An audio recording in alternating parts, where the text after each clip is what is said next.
we've been working through quite a lot of issues and exploring and exposing beliefs, and there was a time when we were working through something and there was a lot of emotional charge, and we were both being quite expressive, and I'm usually quite reserved, but it was productive. But all of a sudden I felt an emotion inside me, and there was it felt organic, and I could more or less see it as a tube like this, and it stopped me dead.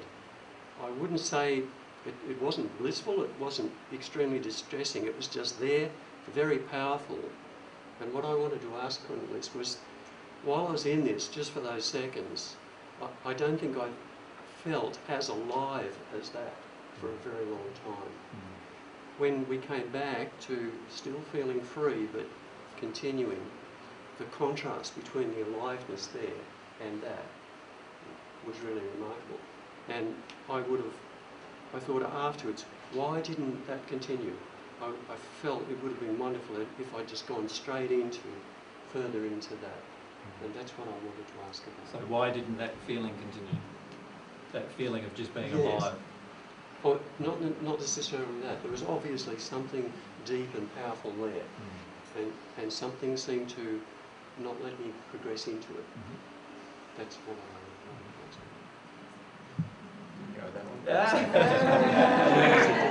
You can sit down there. So I fully understand the question, actually. What was happening is that you had that experience where you're experiencing the emotion for that few seconds. Yes. But then oftentimes there's other capping emotions that get triggered when we're fully experiencing an emotion. Right. This often happens when, well, even things like during sex and things like that, where you'll be open emotionally to one feeling, and then it will trigger this other feeling, like a lack of trust or a lack of, or hatred with men or something like that gets triggered through that process. And the key is to then allow that to happen instantly afterwards. But often what we do is we shut down that instant afterwards. And we may need then another occasion to do it.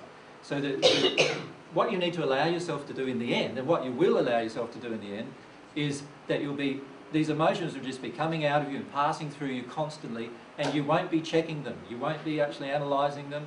Yeah. You'll just be feeling every single one, and you won't worry if you go from a blissful emotion into this terrible grief and back into a blissful emotion in the cycle of a half an hour.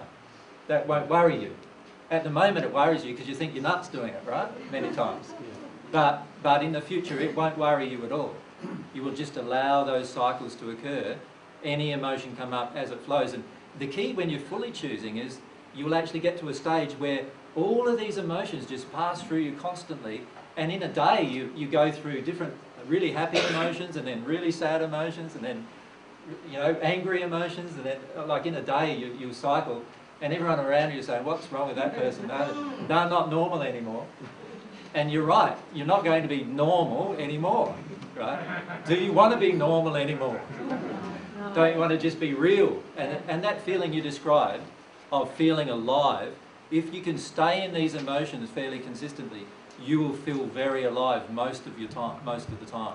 Yeah. I've found myself that it's only when I've shut down those emotions I get back down into that suppressed state that I now no longer feel connected even with myself anymore.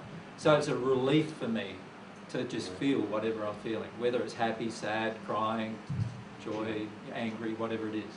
Yeah. I wasn't aware of anything that took me out of it again. But there would have been something. There would have been something. Yeah. Is there anything helpful for like intentions or? Well, the first thing is obviously say, well, right at that moment I was avoiding something. Yeah. What was it? Okay. Or that at moment I had a fear pop up. What was that? Yeah. And ask yourself just what were you afraid of in that instance? Yeah. And usually you can access the underlying emotion rapidly again if you do that. Many of you will be very tempted, right?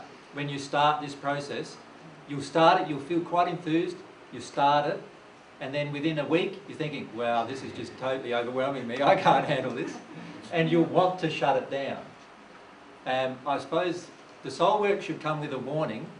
It's almost impossible to shut down once you start it. Oh no. Oh no. Yeah. And the reason why is because your soul loves feeling.